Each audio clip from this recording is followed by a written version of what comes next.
my name's Adam Rennhoff. I will be the instructor for this course. Let me just go ahead and start the share. And so as the video said, my background is in economics. That's where I teach, and sort of econometrics and data things and that variety. That has led me on a path of, moving from MATLAB and Stata to R, and over time, sort of becoming comfortable with Python and all that. And this course, I proposed it was sort of a response to, personally, maybe you're in a different boat, but personally, how confusing I felt it was to get started with Python. And so that's kind of the motivating or sort of underlying thing. Hopefully we'll get into some interesting things, but my fundamental goal is to help you feel comfortable so that you can do what it is you need to do when you move forward. So welcome. This is our first session on sort of helping you to harness your knowledge of R to also add the Python toolkit to your list of things. Okay, and so the first thing I want to point out is, sort of obviously, if you read the course description, you probably have a sense of where this is going. Okay, so again, background. When I was sort of learning in graduate school in my early years, I was using MATLAB and Stata, which are very common tools in economics. I switched to R, found that there were some things that I really liked about Python, and so now I use both. And so if you're looking at the title of the slide, this R versus Python, I guess one of the punchlines that I want to leave you with is that it's not really about choosing, okay? It's not about convincing you that one is better than the other. Now, this is a Python course. I'm kind of excited about it. So if it sounds like, oh, Python's great, do this, do that, and you're sitting there thinking, nah, I could do that easier in R, that's totally fine. I'm not here to convert. I'm not here to, sort of switch people's preferences. I'm here to add a tool.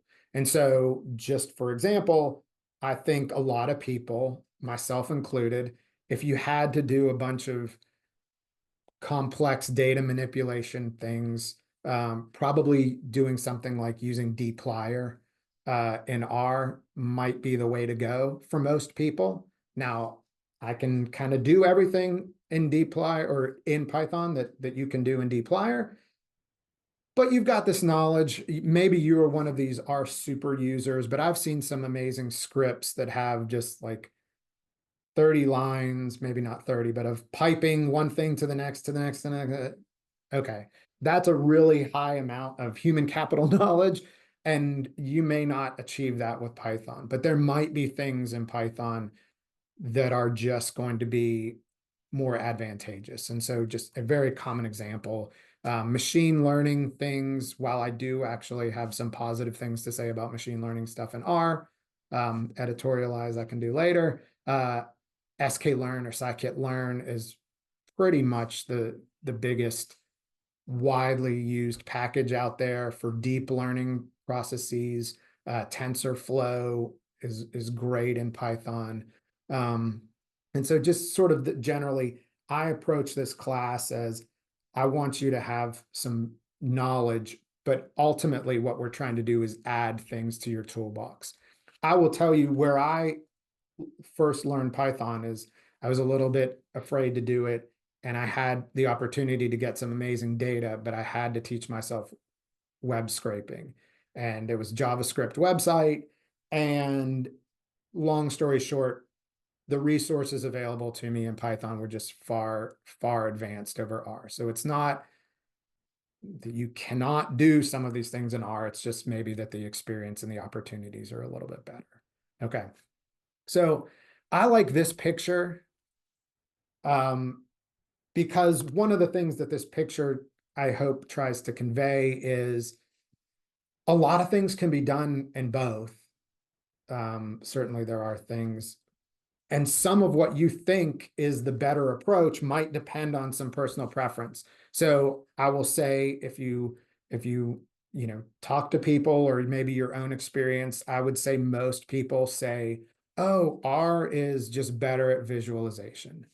Okay, that is just a common um, kind of response that people give. R is better at visualization and all that. I show this picture not to refute them or to try and say, oh, no, you're wrong. Python's actually better. No, it's just, I kind of agree that graphics in R is in general easier. But I've been doing some sort of tree-based machine learning estimations, and these are two plots. And to be honest, I think the Python one looks a lot cleaner than the other one. You can clearly see the ggplot underlying on the R side. Again, I'm not trying to convince people. I'm just saying, using different tools, figuring out what's the best for you in a certain circumstance. That's kind of my goal. And so I want to get you up and running, sort of doing what you're able to do. All right. So not that you've signed up for the course, so I don't want to overdo this and I want to get running. But I think now is a really good time to be learning some Python. And so many of you may know this, but if you don't, let me just spend 30 seconds saying this. So it may be a little bit confusing, but RStudio was a company name and a IDE, a visual way of interacting with R. All right. So in 2022, RStudio, you can see the company, not the IDE, announced that they were going to rebrand as Posit. And so just as a comment, these are all hyperlinks. So you can see my cursor has turned into a little hand. You're welcome to click that and read all about it. But they renamed away from RStudio and called themselves Posit in order to better reflect that they were expanding beyond R, primarily into Python, but also into Julia a little bit as well. If you are a frequent R user and live in the ecosystem of RStudio, you've probably created one or many documents using R Markdown. So kind of along those lines, Posit released this product called Quarto as sort of a next generation version of R Markdown that works with R, Python, and Julia. Little promo for Quarto if you haven't been using it. And a lot of RStudio people do use Quarto. But these slides were actually made using Quarto. It's a really nice way essentially to achieve the same thing as R Markdown, but we're kind of integrating R code and Python code and potentially Julia code, not us, but Julia code. And then sort of like the last brick in this little wall that I'm talking about here is that RStudio, the IDE, is not being sort of sent off into the wilderness and dissolved. But Posit released a new IDE called Positron. It's currently in the beta version. We'll talk about it very, very briefly in maybe 10 or 15 minutes. And they build it as, to use their quotes, the next generation version of RStudio. And it's built to run R and Python kind of natively. Okay. And so I think Posit, the RStudio company, is sort of taken their steps or taken some steps towards better integration and better use of Python. And so I think it's a great opportunity for us too as well. All right.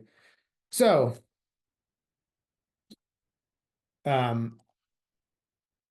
when you think about getting started with Python, again, if you are anything like me, and perhaps you're not, but if you're anything like me, the biggest confusion is kind of like this shrug of like, how do I even get started? With R and RStudio, it's pretty easy. If you go to, well, now it's called Posit, but if you went to RStudio's website, kind of like the download, they very clearly outline it.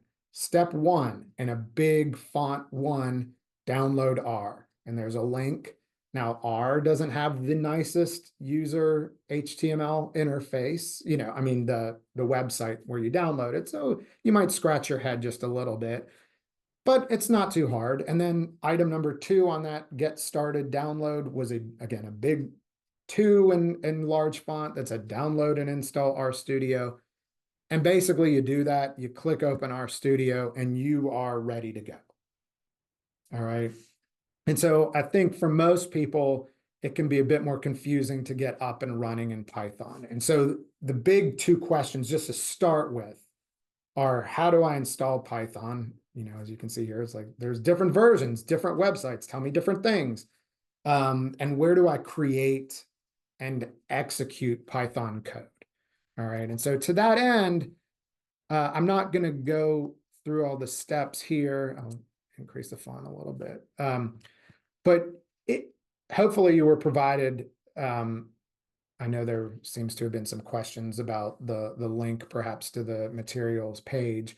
But in the Google Drive, you can see this file, Python_installation HTML, or this up above it, which is the PDF version of it.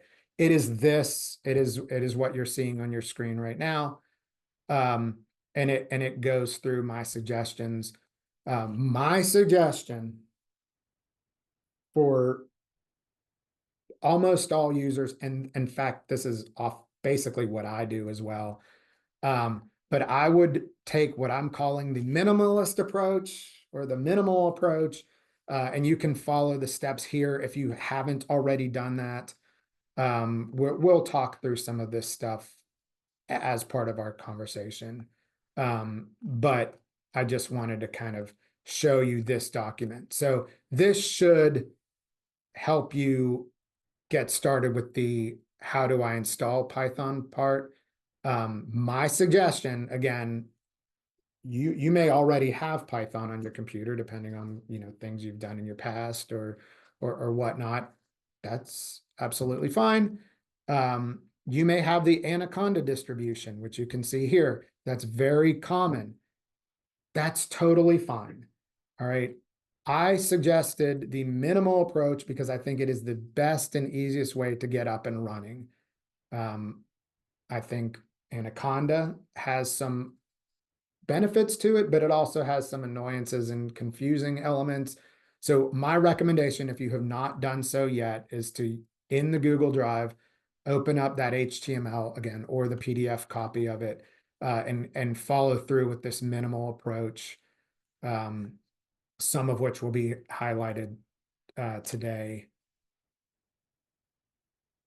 Okay, so Natalie just chiming in with some things. Okay, so that's it. So that's what you have it. And just as a comment, so one thing that if you aren't familiar with doing this,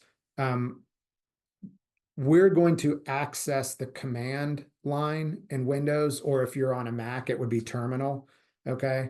A little bit, but you don't have to worry. We're not going to do sort of heavy duty things there where we've got to type lots of really, syntax focused things. We're mainly going to use it for some small things, but I do want to say that there are times where it's going to be helpful. So you can open a terminal in Mac using the find and start typing TER. In Windows, in the search, I can type CMD and it will open this. And so I just wanted to show you, if you've downloaded and installed Python, you can type in Windows where Python, and it will show you. You can see I have it in my users, app data local, Anaconda 3, python.exe. Yours may be different. I mean, obviously you're going to have a different username, but depending on where it is, you may have it something different. If you did the minimalist approach, then it's going to probably say, /bin/python.exe, something like that. But that will just show you, hey, it's there. My computer is aware of it, sort of all that type of stuff. Okay, we had another comment in the chat. So Islam said to everyone, do we need Anaconda distribution and minimal approach? So and then there's a question, where to type an Anaconda distribution. I wouldn't, for what we're going to do, it actually doesn't matter directly whether you've used Anaconda or whether you've used the base. Okay. Nothing is different right now. That's not something you need to worry about, other than all I've said is once you've installed, type where Python, or if you're in a Mac, it's which Python. And as long as you see something, all right, then you know it's been installed, and we can kind of move on to the next part, which is how we're going to interact with it. Okay. Is that someone turn their mic on? I have a question. Okay. All right. So let's move on to where do I create Python code and how do I execute it? You will hear me say this multiple times over the course of our time together. If you are having problems, I can try and help you mainly through the Slack channel. But Google Colab is a really great way for you to practice everything that we do, even if you're having some problems with the local install of Python. Okay, so we can, for example, use the Slack channel to help try and troubleshoot some things. And obviously, if there are some questions, I can try and address them during our live time. But if you're worried, well, gosh, I can't get that to work, what do I do? In the meantime, you can use Google Colab, and I'll demonstrate a little bit about it in just a few minutes, but you can always use Google Colab to run Python code in the cloud in a nice user interactive experience. Yeah, so you will be able to test out things and practice and experiment, even if a local install is giving you some trouble. Hopefully it's not giving people trouble, or we can correct it through the Slack channel. But just note that that option is there for you. Okay. All right. So depending on your background, you may or may not have come across the 3-letter kind of acronym there, IDE. It stands for Integrated Development Environment. It basically means, where do you type and where do you run the commands or the script that you have written? Okay, so you can see on there, I mean, hopefully it also combines some neat tools like a data viewer, or maybe it's got code completion where it kind of fills in the blank of what you're typing, making it easier. Find syntax errors, like you're missing a comma or something. But that's an IDE. Again, in the case of using RStudio is almost universally used. Yes, some people may use Visual Studio Code or something else once they're very experienced because of something they prefer.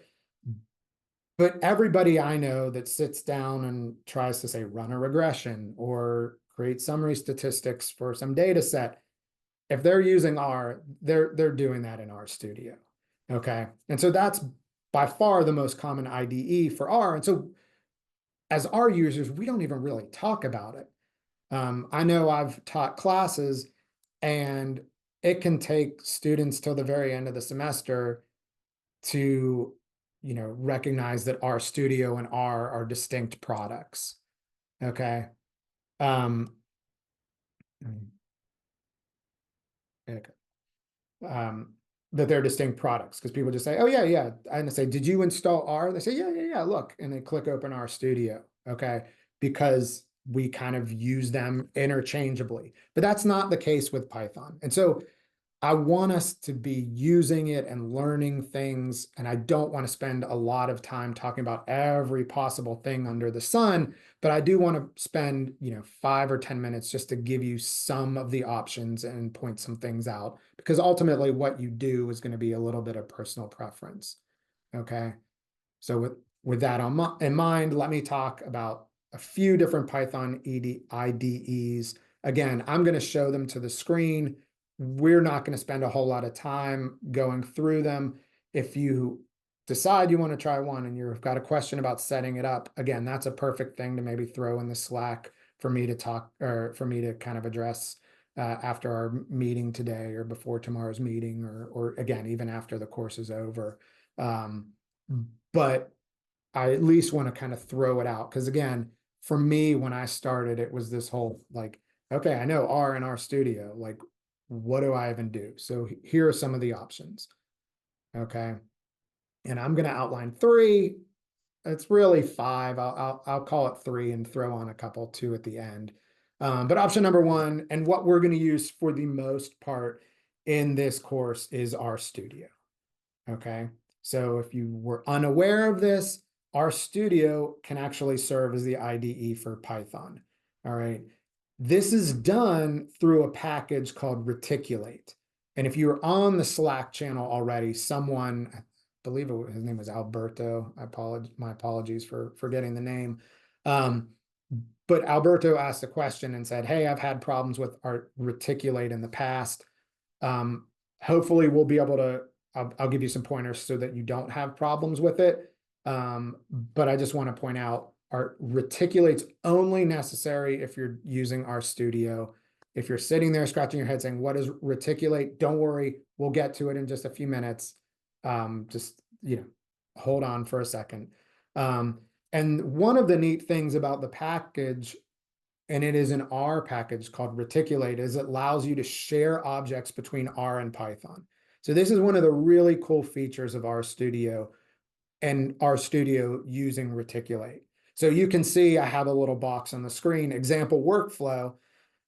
So, maybe you've got a CSV file or, Excel file or something, and you could load that and manipulate that data using R or dplyr commands and all that. You could then pass the data to Python, again, all within RStudio, in order to fit some sort of machine learning model that works best in Python. You could take the results from that model and pass it back to R for visualization using, say, ggplot2.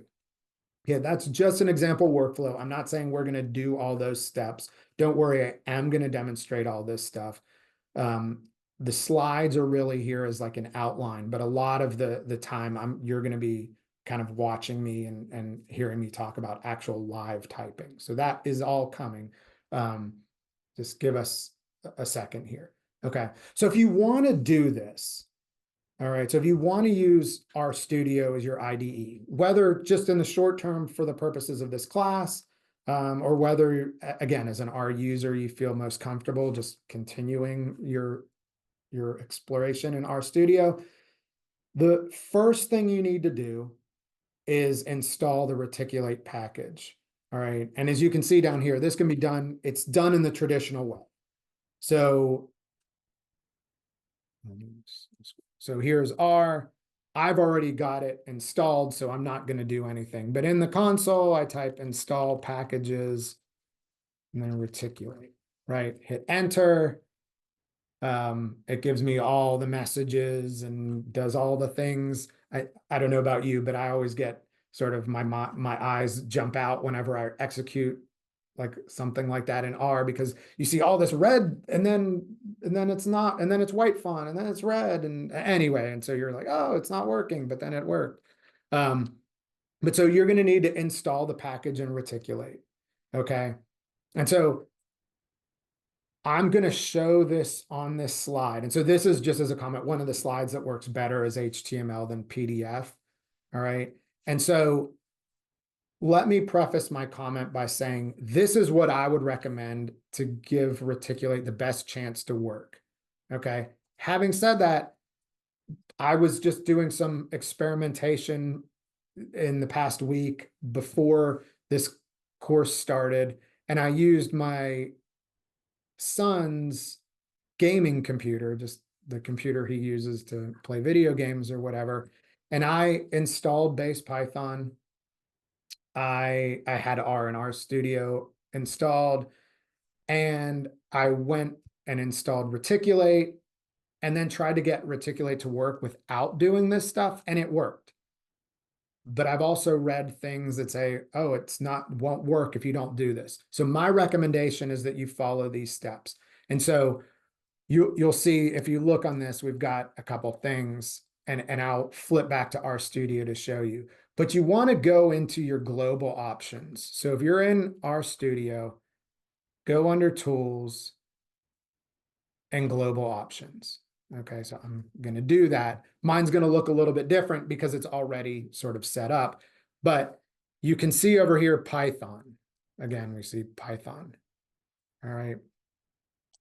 Now, I have some things already in there because I've already done these steps. So the best thing to look at is to look at this picture.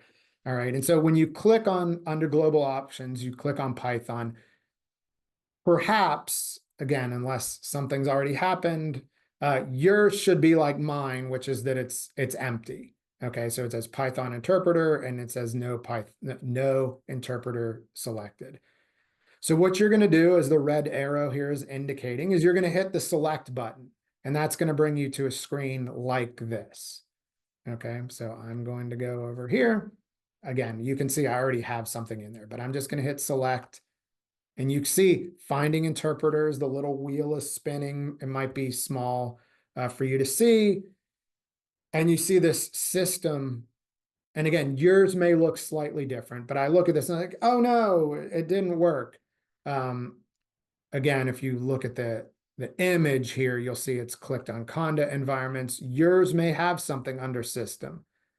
I hit there and you can see I have something. Okay, now it's listing it twice. I'm not 100% sure why, but you can see one is blue. All right, and so what I will do is hit the select button.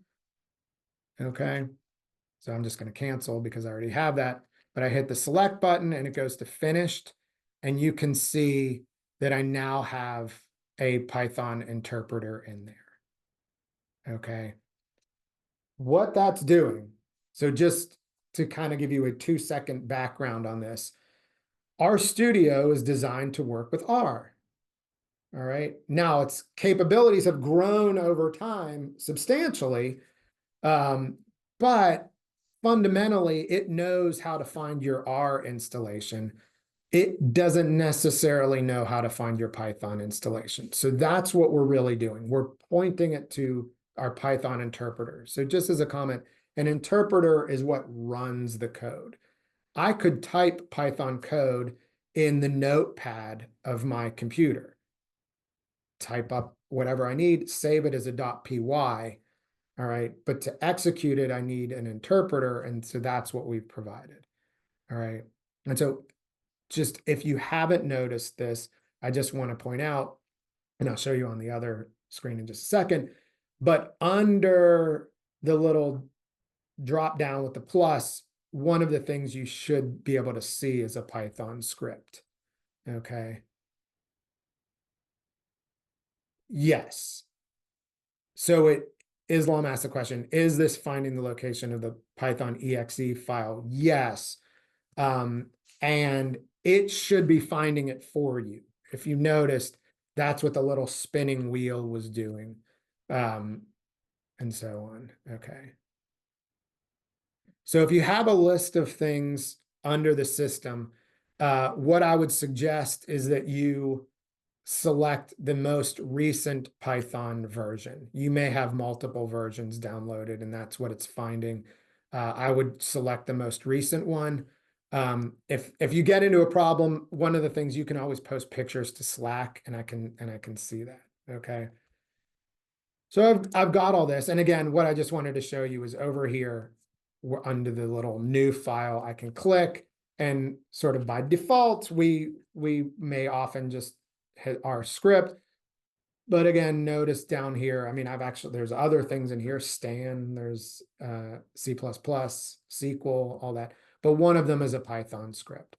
All right. And so I just want to show you before I actually do that, because we don't even necessarily need it at this exact second. But notice I have an untitled, I mean, there's nothing in it. I haven't saved it. It's brand new. And it may be hard for you to see. I increased the font in RStudio, but I don't think you can really, I mean, maybe there's a way, but you probably can't read that. But that's got a little R circle. That is an R file. Okay. If I click this and open Python, you're going to see the little universal Python symbol, that sort of bluish and yellowish logo. Same thing that's on the bottom of my slides. Okay. So we're going to come back and use it in just a second. We're going to come back and use it in just a second. But what I want to introduce you to right this second are two of the useful functions in Reticulate. Okay. And it's REPL Python and source Python. Okay. So let's go back to RStudio. I will probably not, I mean, I will come back to these slides, but I'm going to talk for a while on RStudio.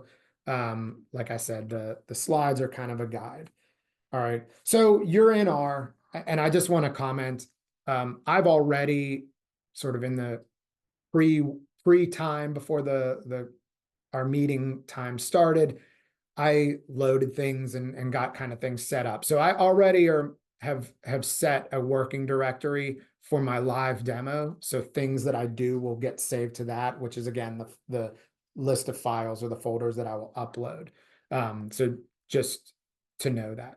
Okay. So just like any regular old R library, the way to use Reticulate is to type library Reticulate. Now, I may have already loaded it, so you may not see all of the code. It may just, oh, good. It's thinking for a second. So you see warning message package built under R version 4.0. Side commentary. I hate these like warning messages because it makes me feel like something's wrong. Nothing's wrong. It worked. Okay. I'm just going to clear that. And we have that. All right. So if you go back to this slide really quickly, we're going to talk about two functions, REPL Python and source Python. Okay. So what REPL Python does is it turns this console. All right. So again, your RStudio may be set up in a different, your panes may be in a different order than mine. For whatever reason, this is the way I started. And every time I start with a new computer or a new RStudio, I put the panes in the same way. I don't know if you're sort of habit bound like me, but so your console may be different, but I'm in the console. This is the interactive command line where I can execute, in this case, R code, right? But so I've done library Reticulate. So if we went under packages, you would see a check mark next to Reticulate. All right. And so I'm gonna just type at the R command line. So just as a comment, this could be part of an R script. I'm not doing it as part of an R script right now. I'm just going to do it straight from the console here. All right. But I'm going to type REPL. You can see it again. This is one of the benefits of an IDE, this sort of autofill, these auto suggestions. You can see it's suggesting REPL Python, Python Reticulate. I'm going to hit enter. All right, and it gives me this. I'm going to move the cursor outside of the parentheses because I'm going to give it blank parentheses or empty parentheses, and I'm going to hit enter. Now, before I do, the first time that you do this, and I mean that like the first session, like you've closed RStudio, you've wiped out the memory or whatever. You come back a day later, you go under your start menu or wherever you have it, and you open RStudio. Again, it may take a minute. If I do this again in 30 minutes, it'll come really quick. All right. But the first time in any session that you do it, it can take a second or two. But I'm just going to hit enter, and then you can watch my screen. It's going to take a little bit. But what I want you to notice is I want you to notice what happens to my sort of greater than equal, or sorry, not equal, my greater sign symbol that represents kind of the line in the R console. So I'm going to hit enter and we watch. Let me move the out of the way. Blank. If you see up in the upper right hand corner, the little stop symbols there, it's doing something. We're still blinking. All right. One first thing to point out, this thing turned to a Python symbol. Okay. while I was taking all that time over there, I had that red stop. So I knew that, my computer's brain is churning. Then I get this, which is again kind of ugly. You get red print or red font, and you think, gosh, darn it, it didn't work. Everything's wrong. It actually worked. The way you can see is by sort of reading what it says. And so you can see reticulate 1.36.1, REPL, a Python interpreter for R, enter exit or quit to exit the REPL and return to R. All right. That is here, turn off the Python interpreter by typing exit. You won't have to worry about that too much. But what I want to show you is that this blinking line, now you can see we've got three greater than symbols. That's at least visually helping me, even if I don't see this color, right? Like I can clear that out. But you can see visually, I've got three. That's the symbol for Python. Okay, so I'm not going to save this. I'm just typing it so that you can see words. REPL stands for read, evaluate, print, loop. All right, that's what REPL means. It's basically saying make a console. So we don't talk about it this way because, I mean, I don't think you're a computer programmer, but I know I'm not a computer programmer. We don't talk this way, but the console here, you can see where the little cursor is, that's a REPL. It's a REPL for R. We just don't use that word because maybe we're coming to it from biostatistics or economics or, medical background or something like that. And we don't talk about it, but that's all it's saying. So when you typed REPL underscore Python with the empty parentheses, you were basically saying, now that's a function out of reticulate, but you're basically saying, hey, turn my console from an R REPL into a Python REPL. All right, so just as an example,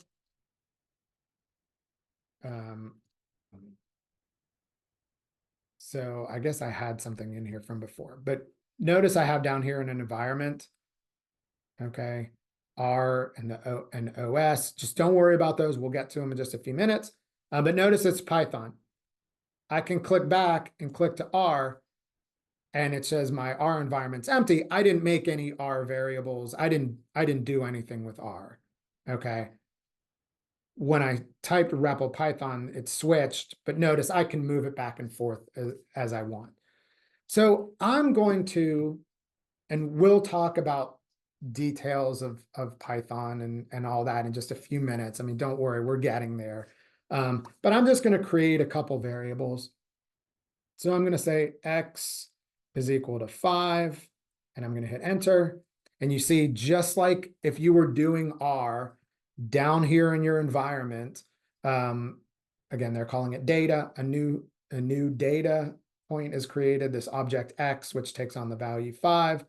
I'm going to make Y is equal to 30 for no magical reason. All right, again, hit enter. It's in here. This is nothing super exciting. Just as a comment, notice in Python, we're going to use equal signs. We're not going to use the assignment operator like you might in R. So we have that. Now, I'm going to type exit. All right. And then I will hit enter. And what you will see is that my console here, my kind of command line, is going to switch back to R and switch back to the single greater than symbol. So I'm going to type exit, and it's there. Okay. We see just flip of a switch. Okay. Notice down here in the environment, it automatically flipped back to R, which again, my environment is empty. I'm going to create something here.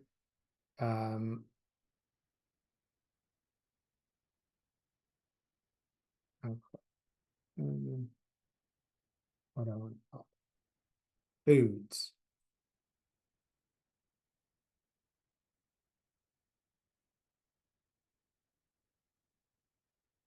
Okay.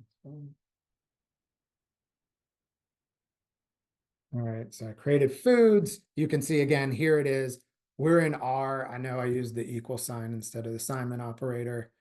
So it says, can you show both environments at the same time? The answer is not really. We're going to get more into detail, so please bring your question back up. But if you're asking like the window doing both or whatever, we're really going to keep them somewhat separate with some exceptions.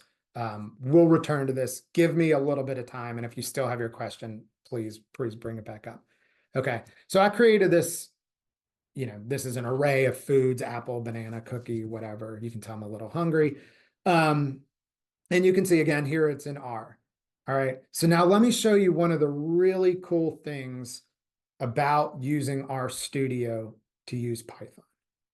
All right, so if you remember, I can toggle here to view my Python environment. So notice again, back in the console, my cursor is still blinking at the single, greater than symbol.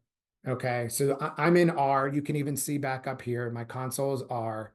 All right, I've got that, but I can at least view this. Okay, and so remember, I had a Python object named X and a Python object named Y, with those sort of integer values.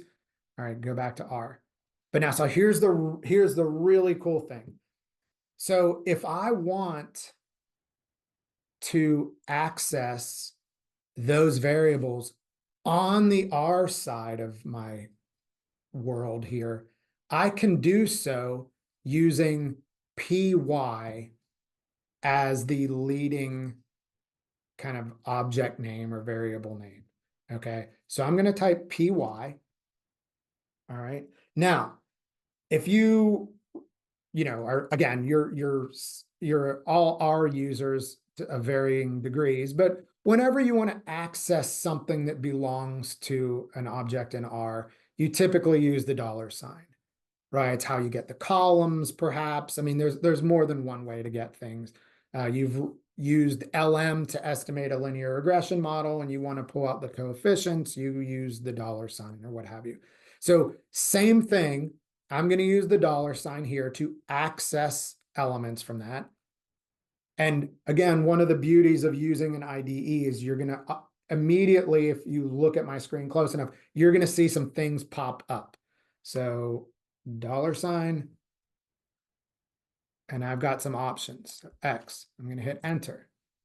5, PY, 30. Okay, so I can access those elements that were from Python in R by using the sort of object name py. It's like a restricted name. It's dedicated to that. I don't choose that name. All right. And it works the other way as well. So let me again bring up a Python sort of command line here by using REPL Python. Hit enter. Again, notice how much faster it came up there. Okay, it came up super quick. All right, so I created a list of foods on the R side. All right, and I can access them on the Python side. So when we access the Python things in R, we did py. When we access the R things in Python, we use lowercase r. Okay, so lowercase r. But here's a little bit of a difference. And again, we're going to get into all this very quickly. I just want to show you some really simple things to help you get started here. Word association. So in R, where you use the $sign, you will use the period or the dots, whatever you like to call it. All right. So that just means, again, if you're working in Python, you can't use like the period or the dot in like a variable name because it's going to assume something else, just like you wouldn't use the $sign in a variable name in R because it would screw up all that. So I'm just going to type this over here. $sign in R equals dot in Python. probably not 100% accurate, but for our memory purposes, that's the truth. Okay, so I'm going to type dot, and then what did we call it? Foods. Oh, see, it's starting to autofill foods. Hit enter, and it lists them. Okay, so relative to other IDEs, one of the neat things about what was I going to say, doing Python and R in RStudio is this ability to pass objects back and forth and access them. Now, I will say some warnings on this a little bit later on. What happens that may not be perfect is R will try and translate what the Python object was, and Python will try and translate what the R object was. And for complex things, it may not work perfectly. Okay. But for things like a column of data or, you know, lists or things like that, it should work just fine. But the more complicated the object, the more there's a potential where when it translates, it does something a little bit off. So we'll see some examples of that in just a minute. Okay. Or not in just a minute, but later on. All right. So the second function that I really just want to indicate really quickly is this source Python. And so source Python, so I'm going to type exit. So I'm back in the world of R, right? I've got the R blinking cursor. I'm sort of hiding Python right now. So someone asked about spatial objects.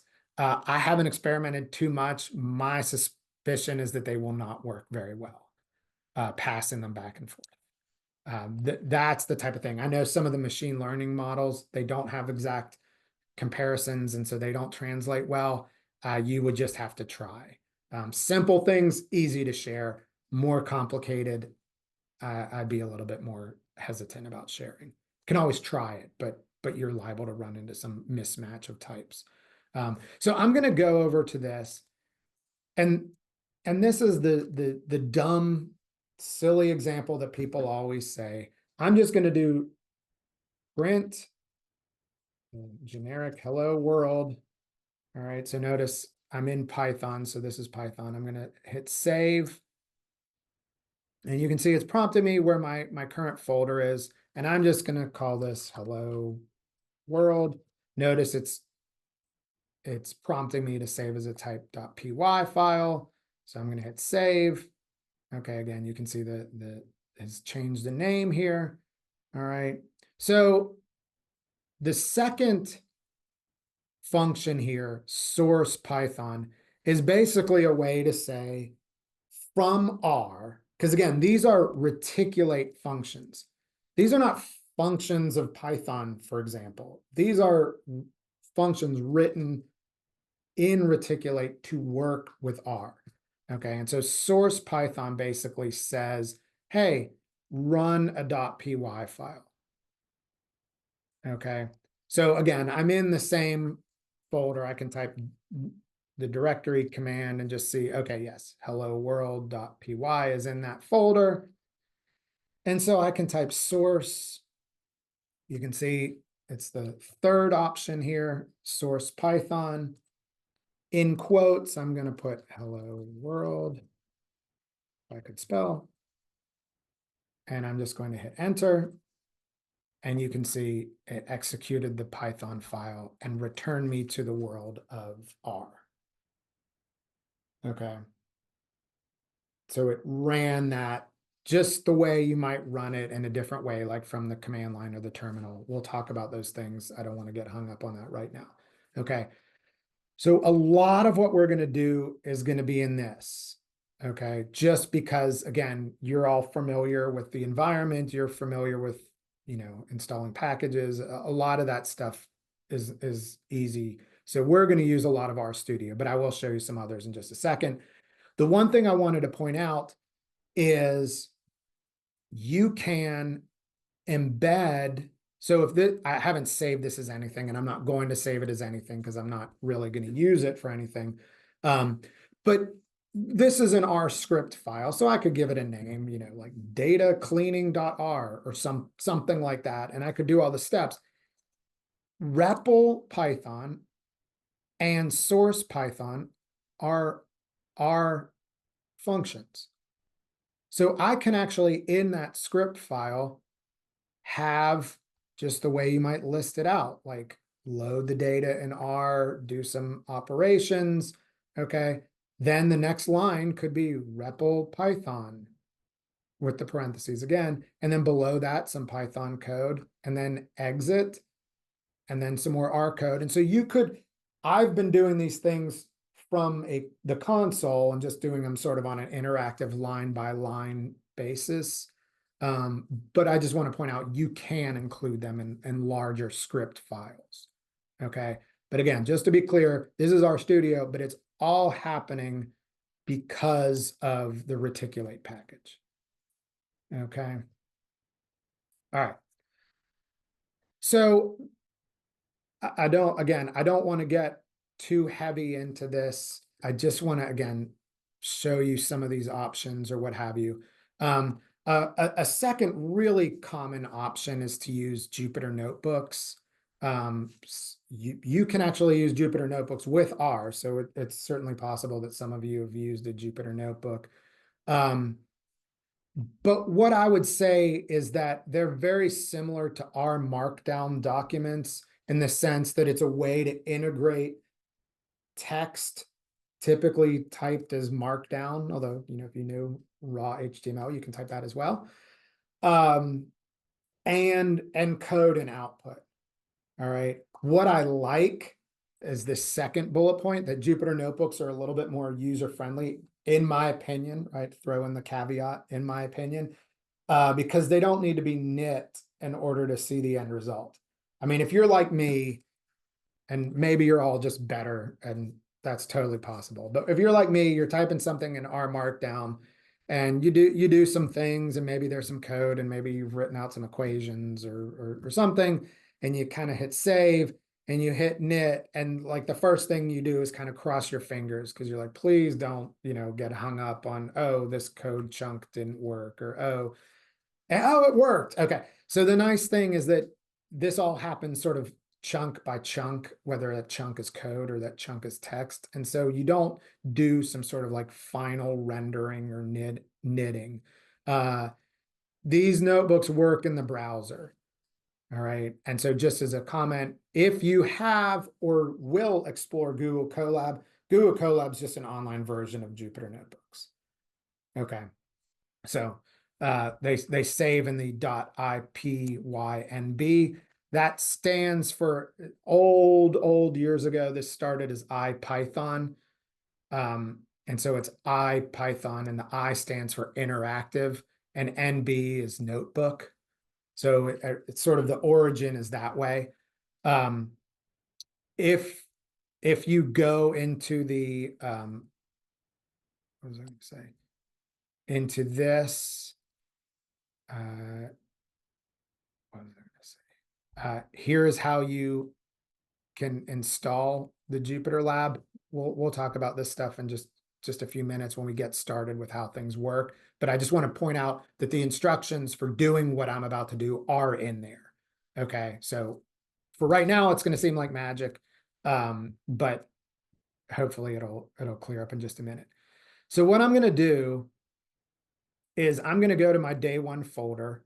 And so you can see it's got hello world, and it's got an .r history file. So just as a comment, if you're, I don't know how much you pay attention to the files that R creates or saves.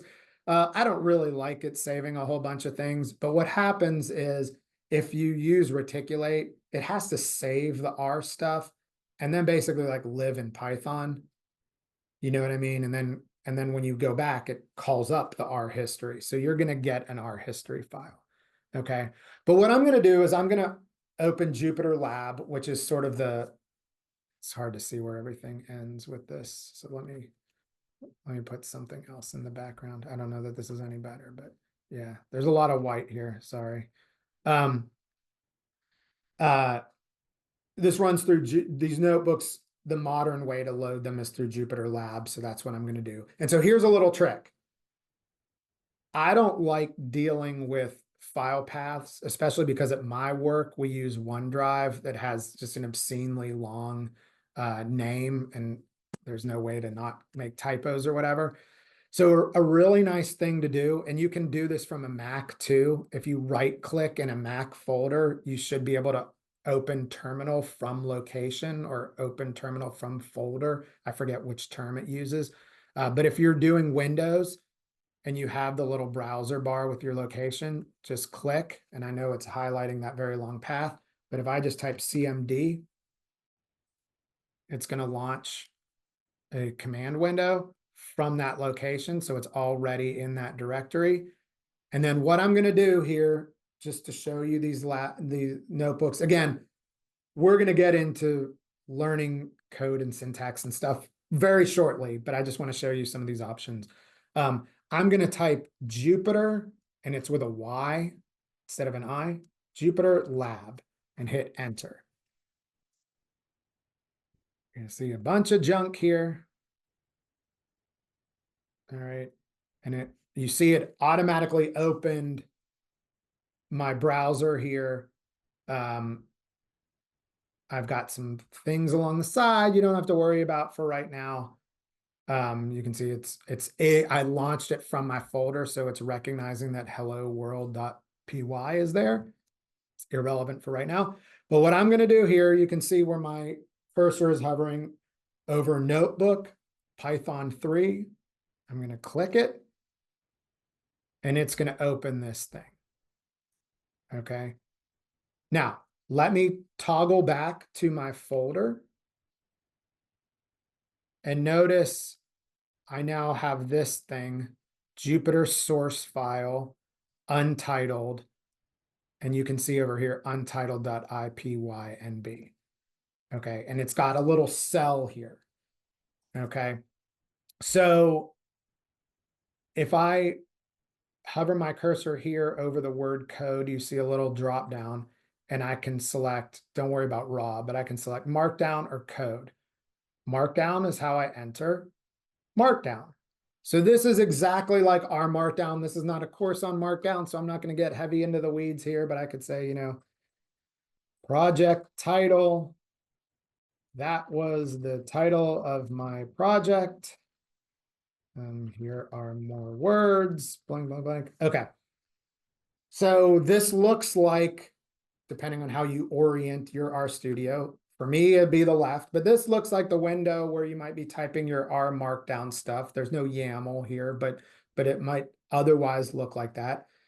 So to execute this or render this, I'm going to hit, or I'm going to type it in the cell. To render this or execute, if it is code, I type Shift plus Enter. So I'm going to do that. Shift Enter, formatted. Okay, and by formatted it, I mean, this is like the knit. That just knit that little section. Okay, and now I'm in a new cell. You can see blinking, and it automatically turned it to code. I don't know why I would want multiple markdown cells right after each other, because I could just write it in one big one. But we have that. And so here I can type, x equals 5, print, hello world. All right. And again, just like I said up above, I hit Shift Enter.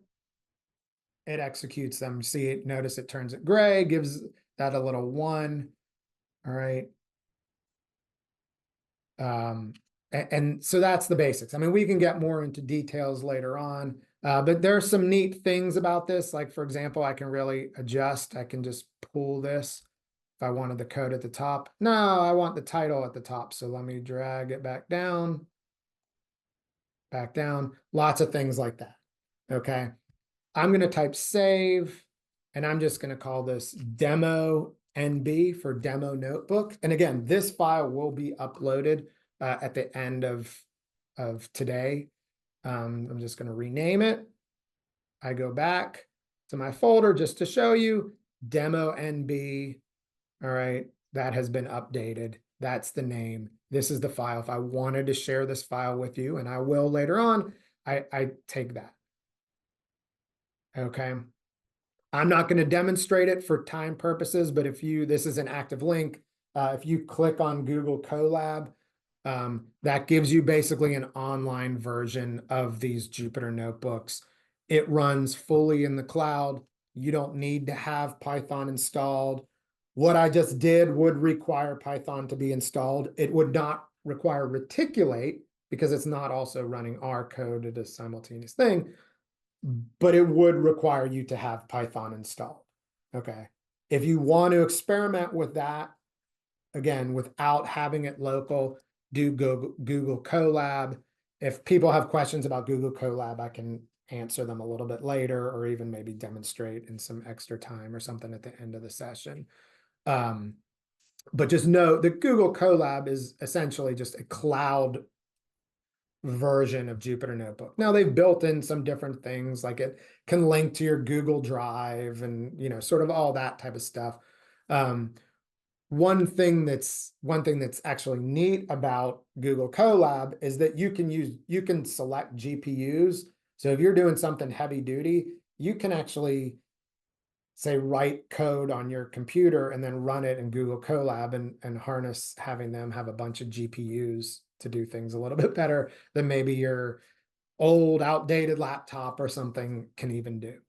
Okay. Final one, and I'm going to speed through these because I don't really want us to spend too much time. I just want you to see what's out there. Option number 3 is Spider.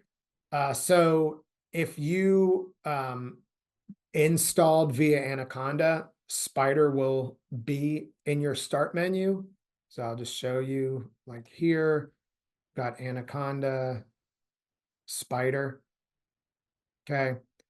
If you didn't install, you did the minimal, you followed what I suggested, that's great, that's awesome. You can download Spider directly from that link if you want it.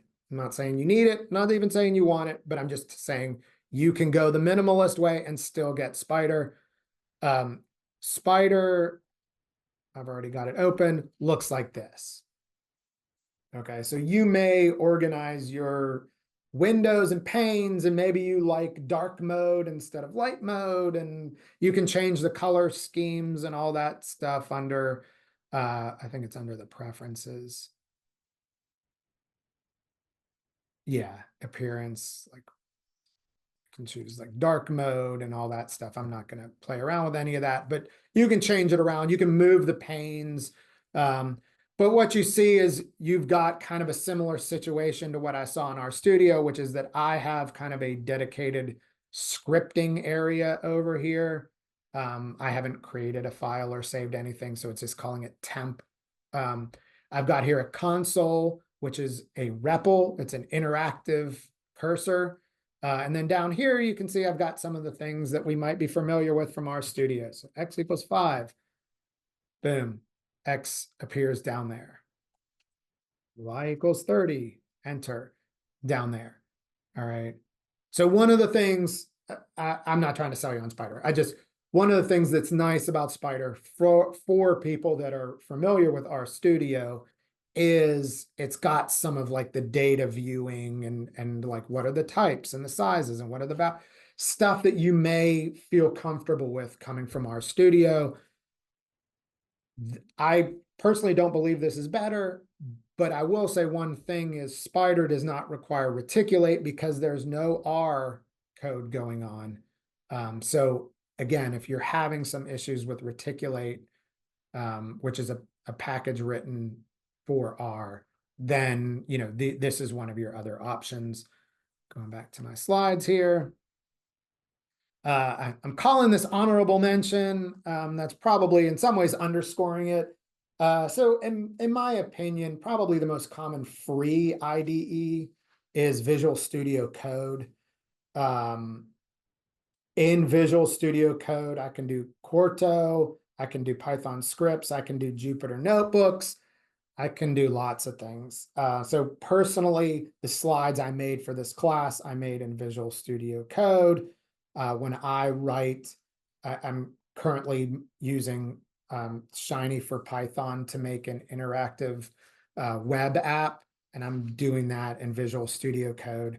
I think there are some things that aren't worth our time in terms of getting you started and getting you a little bit comfortable.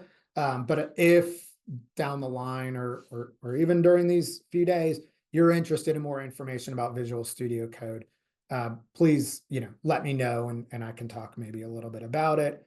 The one last thing I want to leave you with, and maybe you've already seen this, but Positron, that is your next generation of RStudio. It's, as you can see in my bottom bullet point here, it's still a beta development version, so it's a little bit glitchy. I've run into problems getting it to work on different computers. But having said that, this is your next gen of RStudio. And in my opinion, in a year and a half, this is maybe going to be the best option for R and Python users.